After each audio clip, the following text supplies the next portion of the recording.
भाई इंसान अपनी गाड़ी की सर्विस करवाना भी नहीं भूलता, अपने घर की साफ सफाई करना भी नहीं भूलता, यहाँ तक कि अपने जूतों तक की सफाई करना भी नहीं भूलता, लेकिन अपने शरीर की सफाई वो कब करता है? आप सोच रहे होंगे कि भाई हम नहाते धोते तो रोज हैं, तो सफाई तो हो ही जाती है। मैं बाहर की सफाई की बात नहीं कर रहा, मैं भीतर की सफाई की बात कर रहा हूँ, पेट की सफाई की बात कर रहा हूँ। भाई वाघ भट्ट जी ने आयुर्वेदा में लिखा है कि 99% बीमारियां पेट से पैदा होती हैं। चलिए पहले ये समझ लेते हैं कि हमारे पेट से बीमारियां पैदा कैसे होती हैं, और तभी हम समझ पाएंगे कि फिर उस पेट को साफ कैसे करना है। आपको ऐसे बहुत सारे लोग दिखेंगे जो अपनी बीमारियों के कारण दुखी रहते हैं, डॉक्टरों के पास घूमते रहते हैं, किसी वैद्य के पास जाते रहते हैं, और फिर उनका जीवन दवाइयों के सहारे चलने लगता है। और ये भी हकीकत है कि उन दवाइयों से उन्हें कुछ देर के लिए तो आराम हो जाता है, लेकिन उस बीमारी की जड़ कभी नहीं जाती। और जैसे ही वो दवाई लेना छोड़ते हैं तो दर्द फिर से उनको परेशान करने लग जाता है। भाई कितने ही लोग आपने देखे होंगे, और वास्तविकता में तो आपके परिवार में भी ऐसे लोग होंगे। किसी के हाथ में दर्द होता है, किसी के घुटनों में दर्द होता है, किसी के पैर में दर्द होता है, और किसी के डायबिटीज है, किसी का लीवर खराब है, किसी को पथरी है।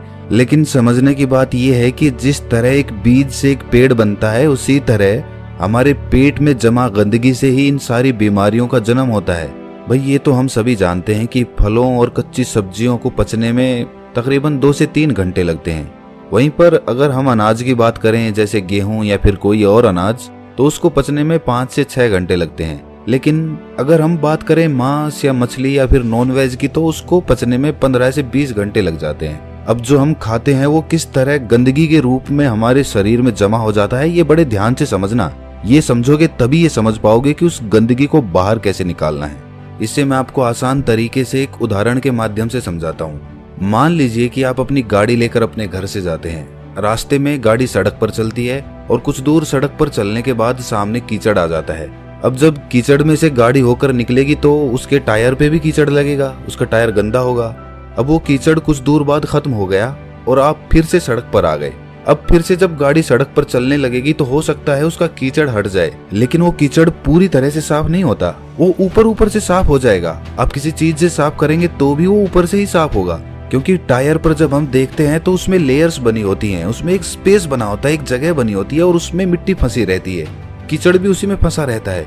तो ऊपर से साफ करने पर वो ऊपर ऊपर से साफ होता है। उस टायर को पूरी तरह से साफ करने के लिए आपको तेज प्रेशर से उस पर पानी डालना होगा, तब उस बीच वाले स्पेस से वो मिट्टी निकल कर बाहर आएगी।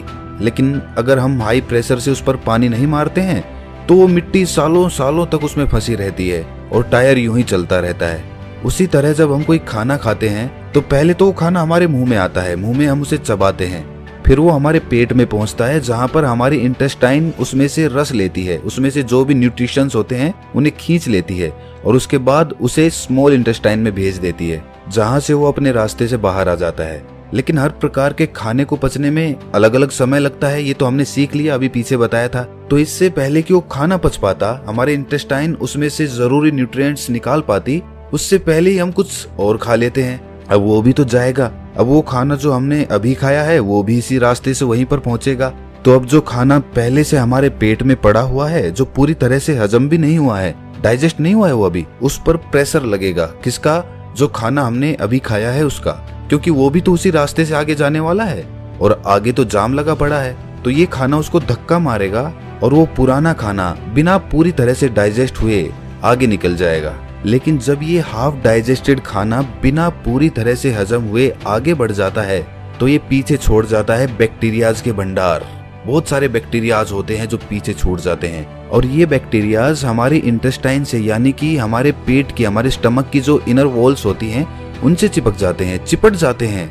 उसी तरह जैसे वो कीचड़ उस गाड़ी के पहिए पर लगा था, ठीक उसी प्रकार अब हमारी इंटेस्टाइन तो खाने से न्यूट्रिशंस खींचने के लिए बनी है। तो जब हमारी इंटेस्टाइन खाने से न्यूट्रिशंस खींचती है और शरीर के दूसरे अंगों में उन्हें पहुंचाती है, तो उन न्यूट्रिशंस के साथ ये बैक्टीरियाज जो पहले से ही हमारे इंटेस्टाइन से चिपके हुए थे, ये भी खून के साथ अलग अलग अंगों में पहुंच जाते हैं। जब ये बैक्टीरिया वाला खून हमारे शरीर के अलग अलग अंगों पर पहुंचता है तो अलग अलग प्रकार की बीमारी पैदा होती है। जैसे जब ये लीवर में पहुंचेगा तो वहां पर पथरी बनने के चांसेस रहेंगे। जब ये दिल के पास पहुंचेगा तो दिल का दौरा पड़ने के चांसेस रहेंगे, और जब ये मस्तिष्क में पहुंचेगा तो ये दिमाग की बीमारी पैदा कर देगा, और इसी प्रकार जहां भी ये पहुंचेगा, जोड़ों में पहुंचेगा तो जोड़ों का दर्द पैदा करेगा। तो इसीलिए समय समय पर हमें अपने पेट की सफाई करते रहना चाहिए ताकि हमारे इंटेस्टाइन में वो बैक्टीरिया जमा ना होने पाए। चलिए मैं आपसे पूछता हूँ कि घर की सफाई करने के लिए सबसे पहला स्टेप क्या होता है? भाई कॉमन सेंस की बात है कि अगर हमें अपने कमरे की सफाई करनी है तो हमें कमरे को खाली करना होगा। अगर फर्श साफ करनी है तो फर्नीचर को बाहर निकालना पड़ेगा। उसी तरह से हमें भी अपने पेट की सफाई करने के लिए ऐसे ही शुरुआत करनी चाहिए। अगर हम अपनी पूरी बॉडी को डिटॉक्स करना चाहते हैं तो सबसे पहले तो हमें अपने पेट को साफ करना होगा, जहां से सारी बॉडी में बैक्टीरिया सप्लाई हो रहे हैं। तो इसका सबसे अच्छा, सबसे पहला और सबसे आसान तरीका है व्रत करना, फास्टिंग करना चालू करिए। फास्टिंग करने से हमारा पेट खाली होगा, और जब हमारा पेट खाली होगा तभी तो हम उसकी सफाई कर पाएंगे। अब देखिए, फास्टिंग करना कुछ लोगों को बहुत डिफिकल्ट लगता है, बहुत कठिन भी होता भी है। जो लोग फास्टिंग कर सकते हैं वो फास्टिंग करें, हफ्ते में किसी दिन कर लें या महीने में कर लें। और फास्टिंग करें तो पानी, जूस या फिर कोई फल इत्यादि ही खाएं, क्योंकि तभी तो वो फास्टिंग होगी। और जिन लोगों को ये कठिन लगता है कि भाई वो भूखे नहीं रह सकते, फलों से उनका पेट नहीं भरता है, तो ऐसे लोग हल्का खाना खा सकते हैं, जैसे खिचड़ी खा ली। जब आप इस तरह का कोई व्रत करते हैं तो जाहिर सी बात है आपका पेट तो खाली ही रहेगा, और जब आपकी बॉडी को विटामिन या फिर न्यूट्रिएंट्स चाहिए होंगे तो वो आपके इंटेस्टाइन के पास इंफॉर्मेशन भेजेंगे कि भाई आगे न्यूट्रिशंस की जरूरत है, सप्लाई चाहिए, हमें जल्दी से दो। और इंटेस्टाइन के पास तो कुछ है ही नहीं, वो देगा क्या? तो जो बैक्टीरियाज इंटेस्टाइन पे पहले से चिपके होते हैं, खून उन्हीं को लेकर उन अंगों के पास पहुंच जाता है, और इस तरीके से वो इंटेस्टाइन यानी कि हमारे पेट की वो इनर वॉल्स साफ हो जाती हैं, उन पर से बैक्टीरिया हट जाता है। लेकिन अब वो बैक्टीरियाज हमारे खून में मौजूद हैं, तो अपने खून में से वो बैक्टीरियाज निकालने के लिए आपको पसीने निकालने चाहिए।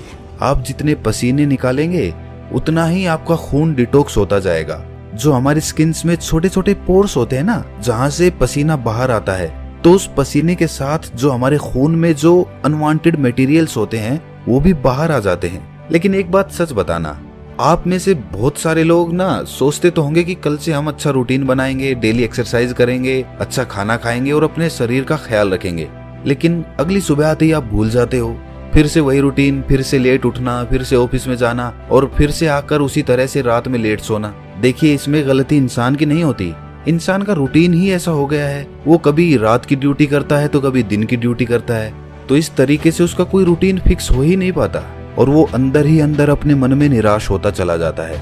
भाई किस तरह से एक्सरसाइज स्टार्ट करोगे? टाइम तो मिलता ही नहीं तुम्हें, कैसे अपना ख्याल रखोगे बताओ मुझे। तो दोस्त, इसके लिए विकल्प होते हैं। अगर तुम ध्यान से सोचोगे, दिमाग लगाओगे, तो तुम्हें ऐसे तरीके मिल जाएंगे। भाई इसके लिए हमें जापान के लोगों से सीखना चाहिए। जापान के लोगों का भी शेड्यूल इसी तरह बिजी रहता है, उन्हें टाइम मिल ही नहीं पाता कि वो एक्सरसाइज करें। उस देश में भी ज्यादातर लोगों को टाइम मिल ही नहीं पाता कि वो एक्सरसाइज कर लें, इसीलिए वो अपने पास एक साइकिल रखते हैं। कहीं जाना हो इधर उधर, छोटी मोटी जगहों पे, ज्यादा दूर नहीं जाना हो, वहां पर वो अपनी साइकिल का इस्तेमाल करते हैं, वरना तो पब्लिक ट्रांसपोर्ट में या फिर खुद की कार से ट्रेवल करते हैं। ज्यादा दूर नहीं, लेकिन छोटी जगहों पे कुछ दूर जाने के लिए वहां तो हम साइकिल का इस्तेमाल कर सकते हैं।